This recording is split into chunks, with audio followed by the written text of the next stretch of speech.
नमस्कार, मैं रीमा प्रसाद। इस वक्त की सबसे बड़ी खबर हम आपको बताएंगे। अमित शाह का शरद पवार पर अब तक का सबसे बड़ा हमला। अमित शाह ने शरद पवार को भ्रष्टाचार का सरगना बताया है। उन्होंने कहा शरद पवार के समय मराठा आरक्षण गायब हुआ। शरद पवार पर निशाना साधते उन्होंने कहा कि शरद पवार का झूठ अब नहीं चलने वाला। उन्होंने कहा भारतीय राजनीति में अगर भ्रष्टाचार का कोई सरगना है तो उसका नाम है शरद पवार।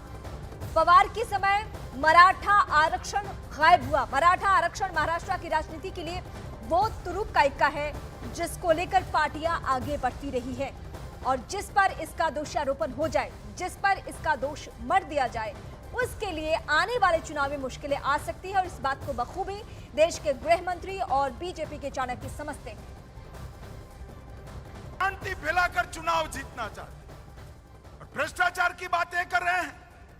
भ्रष्टाचार का सबसे बड़ा सरगना भारत की राजनीति में है तो शरद पवार है, इसमें मेरे मन में कोई कंफ्यूजन नहीं।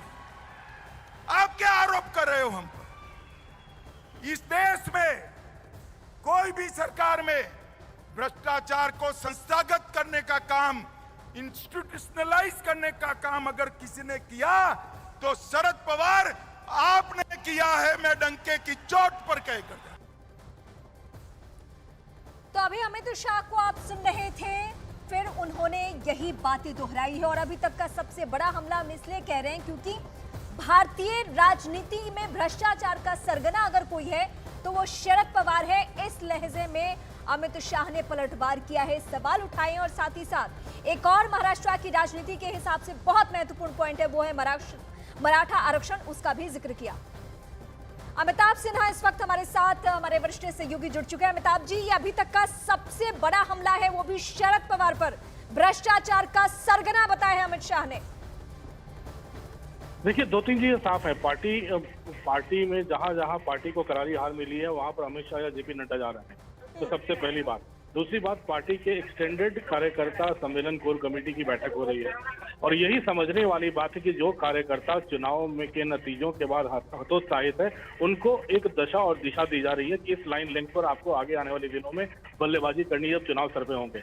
और इसीलिए जब पार्टी कार्यकर्ता भ्रमित था, उसे समझ में नहीं आ रहा था कि जिनको भ्रष्टाचार के लिए हमला करना है उन पर हमला नहीं कर पा रहा था, तो ये कार्यकर्ता घर बैठ गया था। इसीलिए अगर सीधी सी बात है कि शरद पवार को अब निशाना बनाया गया है और विधानसभा चुनाव जो आने वाले हैं उसमें शरद पवार पर बड़ा हमला बोलकर, उद्धव ठाकरे पर बड़ा हमला बोलकर ये चीज अमित शाह ने पार्टी के लिए तय कर दी है कि आने वाले दिनों में अब पार्टी को आगे लड़ना है तो इन्हीं को निशाना बनाना है। और इसीलिए इतनी कड़ी बातें बोली और जाहिर है इसका जवाब जरूर आएगा शरद पवार से, उद्धव ठाकरे से। लेकिन जिस लेवल का हमला है ये साबित कर रहा है कि अब बीजेपी और बीजेपी का कैडर और बीजेपी का आलाकमान कम से कम इन दोनों नेताओं पर अब थोड़ा भी अब लीनियंसी यानी अब हमले में कड़ाई कमी नहीं बरतेंगे। ठीक है अमिताभ जी, आप हमारे साथ बने रहिए। एक और महत्वपूर्ण पॉइंट है, उस पर भी मैं आपसे जवाब चाहूंगी।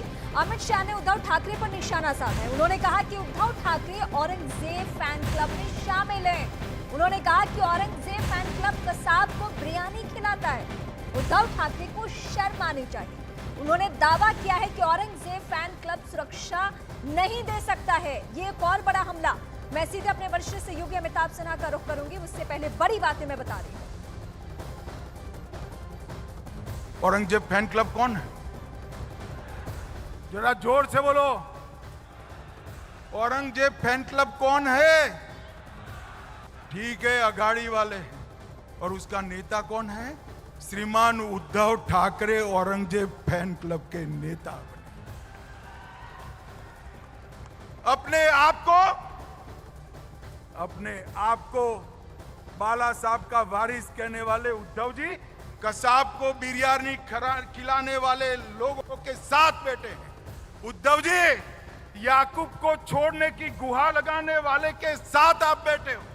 जाकिर नाइक को मैसेंजर ऑफ पीस बनाने वालों की गोदी में उद्धव जी आप बैठे हो। पीएफआई को सपोर्ट करने वालों की गोदी में उद्धव ठाकरे आप बैठे हो और संभाजी नगर का विरोध करने वाले की गोदी में उद्धव ठाकरे आप बैठे हो। आपको शर्म आनी चाहिए।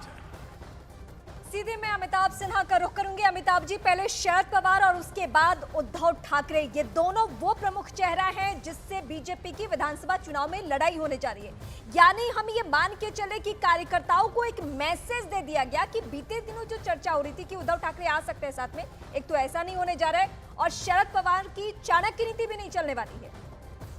बिल्कुल, दो चीजें साफ हैं। अगर शरद पवार के बाद अगर उद्धव ठाकरे पर जिस तरह से औरंगजेब फैन बताकर हमला किया गया है, वो बाला साहब के उन समर्थकों को, बाला साहब के उस कैडर को भी सीधा संदेश है जो कि अल्पसंख्यकों के को दूर हटाने की बात किया करते थे। और उद्धव ठाकरे अगर अब बैठे हैं कांग्रेस के साथ और शरद पवार के साथ, जो कि माइनॉरिटी और के समर्थक माने जाते हैं, उनके कैडर के नजरों में अगर उनके साथ अगर साबित किया जा रहा है बीजेपी के द्वारा और अमित शाह के द्वारा, तो एक बहुत बड़ा संदेश है। क्योंकि बाला साहब की पार्टी का एक बहुत बड़ा तबका एकनाथ शिंदे के नेतृत्व में बीजेपी के साथ है और वो मुख्यमंत्री भी हैं।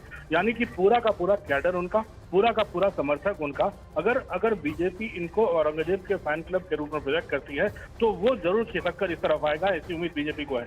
तो जाहिर है एक संदेश है उनके कैडर को और उनके समर्थकों को, उनके साथ साथ महाराष्ट्र में वो उन बीजेपी शिवसेना समर्थक वोटरों को। जी ठीक है, एक बार मैं फिर आपका रुख करूंगी क्योंकि अभी राहुल गांधी का भी उनको लेकर क्या निशाना साधा है वो भी जिक्र करना जरूरी है। इस वक्त हम आपको बड़ी बातें बताने जा रहे हैं। अमित शाह का राहुल गांधी पर भी हमला। अमित शाह ने कहा देश को खटाखट पर भरोसा नहीं है। कर्नाटक, तेलंगाना, हिमाचल में आपकी सरकार, जहां कांग्रेस की सरकार, वहां खटाखट पैसा भेजें। जो खटाखट पैसा भेजने का जिक्र राहुल गांधी ने चुनावी माहौल में किया और उसका हमने कई जगहों पे असर देखा, उसको लेकर कटाक्ष किया है अमित शाह ने। सुनिए पहले आप। अरे खटाखट खटाखट खटाखट याद आता है ना? आता है या नहीं आता है? मैं आज राहुल बाबा को कहने आया हूं, देश की जनता ने तो खटाखट खटाखट फटाफट फटाफट पर भरोसा नहीं किया, मगर आपके पास राज्य सरकारें हैं। कर्नाटक में है, हिमाचल में है, तेलंगाना में है, 3 तो बची ही है। तो वहां खटाखट भेज दीजिए ना पैसा भाई। भेजना चाहिए या नहीं भेजना चाहिए? मैं तो तेलंगाना, कर्नाटक और हिमाचल की बहनों को कहना चाहता हूं, एक खटाखट का डिमांड खड़ा करिए। अरे छोड़िए राहुल बाबा। अमिताभ सिन्हा इस वक्त मेरे साथ बने हुए। अमिताभ जी, खटाखट का नारा खूब गूंजा था राहुल गांधी के जरिए चुनावी माहौल में, 2024 के लोकसभा चुनावी माहौल में, लेकिन अब इसी बात का जिक्र भी किया अमित शाह ने और सीधी चुनौती दी कि कर दीजिए ना, जहां जहां आपकी सरकार है कर दीजिए, ताकि इस बात का जिक्र महाराष्ट्र के चुनाव में कम से कम ना हो।